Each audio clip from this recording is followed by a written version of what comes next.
र ठेकेदार कम्पनीले बेलैमा काम गर्न सकेन, केही भएन, यदि गर्न खोजेन, यदि अड्काउन कोही ठेकेदार कम्पनीले यसो ठेक्का हालिहालौँ, अलिअलि पैसा पाइहाल्छ, काम नगरे पनि हुन्छ भने त्यस्ता मान्छेले त अहिलेदेखि नै त्यहाँ ठेक्का नहाल्दा हुन्छ, किनकि हामी छोड्नेवाला छैनौँ। हुम्ला, मुगु, डोल्पा, जुम्ला, कालीकोटमा बिजुली पुर्याउनु पर्यो भनेर हामीले नेपाल सरकारका श्री माननीय ऊर्जा जलस्रोत तथा सिँचाइ मन्त्री पम्फा भुषालज्यूलाई मिति 2069 साल असार 24 गतेका दिनमा हामीले 7वटा जवाबसहितको स्पष्टीकरण सोधेका थियौँ।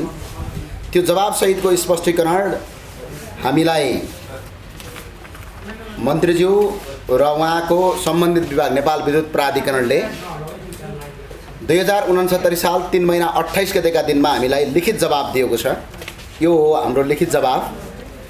र त्यसै गरी त्यो लिखित जवाब अन्तर्गत रहेर त्यतिखेर हामीलाई वाचा पनि गरिएको छ र यहाँ लेखेर पनि दिएको छ। 33 केबी को विद्युत प्रसारण लाइनका लागि कालीकोटको मान्मादेखि जुम्लासम्म साउनको पहिलो हप्तामै ठेक्का खोल्ने र त्यस अन्तर्गत रहेर बिजुली लिने भनेर भनिएको थियो। त्यो अन्तर्गत बसेर हिजो मात्रै बेलुका नेपाल विद्युत प्राधिकरण कर्णाली प्रदेशले केपीओ 2078-78-79 कालीकोट जुम्ला 33 केबी को लाइनको हिजो ठेक्का खोलेको छ र यसका लागि चाहिँ नेपाल सरकारलाई सम्बन्धित नेपाल विद्युत प्राधिकरण र आन्दोलनमा सहभागी मित्रहरू र त्यो आन्दोलनलाई जनतामाझ पुर्याउनु हुने तपाईँ पत्रकार मित्र साथीहरू र यसलाई साथ र समर्थन गर्ने देशमा रहेर प्रत्यक्ष रूपमा र अप्रत्यक्ष रूपमा जसले सहयोग गर्नुभयो सबैलाई म धन्यवाद व्यक्त गर्न चाहन्छु। अब जुम्लालाई 11 केबी को विद्युतीय प्रसारण लाइनबाट जसरी दुःख दिएको थियो यसको अन्त्यका लागि अब 6 महिनादेखि 1 वर्षभित्र 33 केबी को विद्युतीय प्रसारण लाइन जुम्लामा जाने भनेर हिजो मात्र ठेक्का खोलिएको छ। यसका लागि म नेपाल विद्युत प्राधिकरणको टिम र माननीय ऊर्जा मन्त्रीज्यूलाई म विशेष धन्यवाद भन्न चाहन्छु।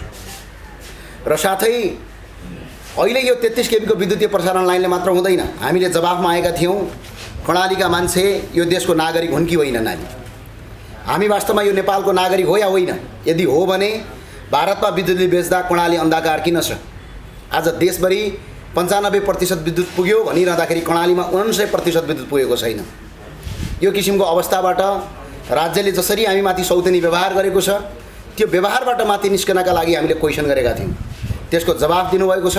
त्यो जवाफ अन्तर्गत रहेर पहिलो काम 33 केबी को विद्युतीय प्रसारण लाइन हिजो ठेक्का खोलिएको छ र सम्बन्धित ठेकेदार कम्पनी लगायत विभिन्न छिटोभन्दा छिटो जसले काम गर्छ ती ठेकेदार कम्पनीलाई पनि म अनुरोध गर्न चाहन्छु, आग्रह गर्न चाहन्छु। हामी 1-1.5 वर्षमा होइन कर्णालीमा बिजुली बाल्ने, अबको 6 महिनामा बाल्न चाहन्छौँ। त्यस अन्तर्गत रहेर छिटोभन्दा छिटो तपाईहरू कामका लागि अगाडि बढ्दिनौ न, सरकारी निकायले सहयोग गर्दिनौ न र हामी तमाम कर्णालीवासी दाजुभाइ दिदीबहिनीहरू त्यो काम चाहिँ द्रुतगतिमा बन्या छ कि छैन, भएको छ कि छैन प्रत्येक महिना हामी निगरानी गर्नेछौँ। र यसका लागि र अझै हामीले कर्णालीमा 10 देखि 15 मेगावाटको बिजुली उत्पादन गर्नुपर्ने छ र कर्णाली जलस्रोतको सबैभन्दा बढी नेपालको सबभन्दा बढी जलस्रोत उत्पादन गर्ने ठाउँ हो।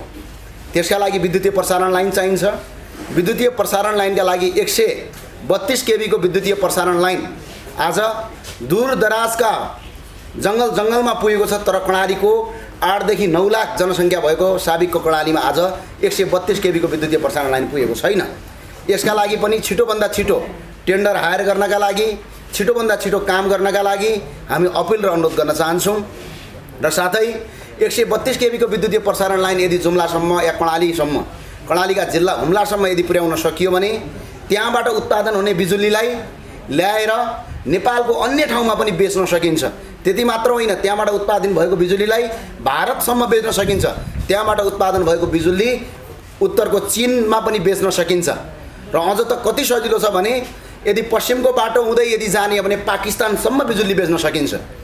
र कर्णाली अप्पर कर्णाली हाइड्रो पावरदेखि लगेर तपाईको गिडी खोलादेखि लगेर हुम्ला कर्णालीको कुरादेखि लगेर तिलाको कुरादेखि लगेर यति जलस्रोतको समयको सम्भावना भएको र विद्युतका लागि सबभन्दा बढी सम्भावना भएको ठाउँमा आज विद्युतीय प्रसारण लाइन नपुर्याउनु, त्यहाँ बिजुली उत्पादनका लागि यो ठाउँ योग्य छ भनेर नेपाल सरकारले जुन ठेकेदार कम्पनीको लागि प्रतिस्पर्धाका लागि त्यहाँ आफ्नो बिट्सलाई नराख्नु पनि यो एउटा राज्यको सौतनी व्यवहार हो भनेर हामीले हेरिरहेका छौँ। त्यो भएको कारणले गर्दाखेरि राज्यले अझै धेरैभन्दा धेरै ठुलो जलविद्युत आयोजनाहरू बनाउन सकिन्छ कर्णालीमा। त्यसका लागि नेपाल सरकारले छिटोभन्दा छिटो त्यसको अध्ययन गरी भौगोलिक अध्ययन गरी ती छिटोभन्दा छिटो हामीलाई कर्णालीका अन्य प्राइभेट सेक्टरले पनि बिजुली उत्पादन गर्नका लागि त्यो ठाउँमा आवश्यकता छ भनेर सरकारी तर्फबाट त्यो टुङ्ग्याइयोस्। कर्णालीका कम्तीमा 17 देखि 22 वटासम्म ठुला जलविद्युत आयोजना कर्णालीको साबिकको कर्णाली अञ्चलमा उत्पादन गर्न सकिन्छ। अन्य ठाउँमा लाग्ने खर्चभन्दा लगात खर्चभन्दा कर्णालीमा यदि बिजुली उत्पादन गरियो भने अन्य ठाउँमा मानौँ एउटा 10 मेगावाटको बिजुली निकाल्नका लागि 5 अर्ब रुपैयाँ यदि खर्च लाग्छ भने कर्णालीमा त्यो 2 अर्बमा गर्न सकिन्छ। कारण किनभने कर्णालीका ती खोला नालाहरू माथि भिरबाट आउँछन्, त्यहाँ ताल बनाएर सजिलै त्यहाँबाट बिजुली निकाल्न सकिन्छ। ठुला ठुला ड्याम बनाउनु पर्ने आवश्यकता हुँदैन। त्यस्तो तपाईँको प्राकृतिक स्रोतले भरिपूर्ण भए तापनि आज उत्पादन गर्न नसक्नु यो दुःखदायी कुरा हो। र अहिले पनि म फेरि भन्न चाहन्छु, नेपाल सरकारले अहिले जसरी Nepal electricity authority board Karnali प्रदेशले 33 केबी विद्युतीय प्रसारण लाइनका लागि कालीकोटको मान्मादेखि जुम्लासम्म हिजो ठेक्का खोलेकोमा जनताको आवाज सुनेकोमा धन्यवाद व्यक्त गर्न चाहन्छु। अब कुनै पनि काम ढिला नगरी त्यसलाई चाँडोभन्दा चाँडो अगाडि बढाई जुम्ला, हुम्ला, मुगु, डोल्पा लगायतका दूरदराजमा बिजुली पुर्याउनुपर्छ। सिङ्गो देश लोडसेडिङ मुक्त हुँदा कर्णाली पनि लोडसेडिङ मुक्त हुन पाउनुपर्छ। हामी पनि यो देशको नागरिक हो। नेपालको नागरिक भएपछि हाम्रो जति अन्य ठाउँका नागरिकको अधिकार छ त्यति अधिकार कर्णालीका जनताको पनि हुनुपर्छ भन्ने हाम्रो मान्यता हो। त्यसका साथ आज हामीले पत्रकार सम्मेलन गरेको र अहिले पनि नेपाल सरकारलाई धन्यवाद व्यक्त गर्न चाहन्छु। हस्, जय राष्ट्रवाद। केही क्वेसन छ भने साथीहरूले गर्नु होला। जस्तो कि योभन्दा अगाडि तपाईँ एउटा अभियन्ता मात्रै हुनुहुन्थ्यो, पार्टीमा लाग्नु भएको थिएन। त्यो बेलामा कर्णालीमा बिजुली थिएन भन्ने कुरा तपाईँलाई थाहा थियो र त्यहाँभन्दा त्यतिखेर पनि हामीले गरेका छौँ। तत्कालीन नेपाल विद्युत प्राधिकरणका महाप्रबन्धक कुलमान घिसिङलाई भेटेर हामीले त्यतिखेर त्यो काम गरेका छौँ। त्यो बेला टेन्डर खुलेन। त्यतिखेर टेन्डर खुलेर हामीले त्यतिखेर टेन्डरको आह्वान पनि गरेका थियौँ। जलविद्युतका लागि अगाडि बढाइदिनुहोस् पनि भनेका थियौँ। करिब 1 वर्षभन्दा बढी भइसक्यो र त्यस पछाडि त्यो कुराको आवाजको सुनवाई नभएपछि फेरि हामी मन्त्रालयमा गयौँ र 7 वटा क्वेसन हामीले राख्यौँ। हामीले सबै क्वेसनहरू कुनै पनि अनएथिकल क्वेसन थिएन। जस्तै के थियो, 1 नम्बरमा साबिकको कर्णालीका बासिन्दा नेपालका नागरिक हो या होइन, यदि हो भने देशभरि विद्युत उपलब्ध हुँदा भारतलाईसम्म विद्युत बेच्दा पनि कर्णालीमा विद्युत किन पुग्न सक्दैन। अर्को, भारतमा दैनिक 178 मेगावाट विद्युत प्रति युनिट 11 रुपियाँ 2 पैसामा बेच्न छोडेर हामी कर्णालीवासीलाई प्रति युनिट 13 रुपियाँमा बेच्ने कि नबेच्ने? हामी निःशुल्क होइन किनेर बाल्छौँ। कर्णाली स्वास्थ्य विज्ञान प्रतिष्ठानमा दैनिक 250 लिटर डिजेलबाट दैनिक करिब 38,000 रुपियाँको तपाईँको ऊर्जा खपत हुन्छ। त्यसको समाधान गर्ने कि नगर्ने? 1 वर्षमा करिब 75 अर्ब 10 करोड बजेट ऊर्जा क्षेत्रमा हुँदा हामी कर्णालीका 5 जिल्लालाई, साबिकको कर्णालीका 5 जिल्लालाई 3 अर्ब बजेट छुट्याएर 10 मेगावाट विद्युत उत्पादन गर्ने वा नगर्ने भनेर वा कहिले उत्पादन गर्ने भनेर हामीले यस्तै तपाईँको 7 वटा क्वेसन सोधेका थियौँ। त्यो 7 वटा क्वेसनको जवाफ आएको छ। जवाफमा लिखित प्रतिबद्धता पनि छ र 10 देखि 15 मेगावाट बिजुली उत्पादन गर्नका लागि अबको 3 वर्षमा सक्ने भनेर लिखित जवाफ दिएको छ र 33 केबी विद्युतीय प्रसारण लाइनका लागि साउनको पहिलो हप्ताबाट बिट खोल्ने भनेर लेखिएको छ। त्यस अन्तर्गत रहेर हिजो सरकारले साउनको पहिलो 1 गतेकै दिनमा 33 केबी विद्युतीय प्रसारण लाइनका लागि लाइन खोलेको छ। हामी हिजो पनि छौँ, आज पनि छौँ र भोलि पनि छौँ। सिङ्गो कर्णालीका लागि मात्र होइन, जहाँ दूरदराजमा आज राज्यले अपेक्षित गरिएको छ त्यसका लागि हामी खडा भएर लडिरहेका छौँ।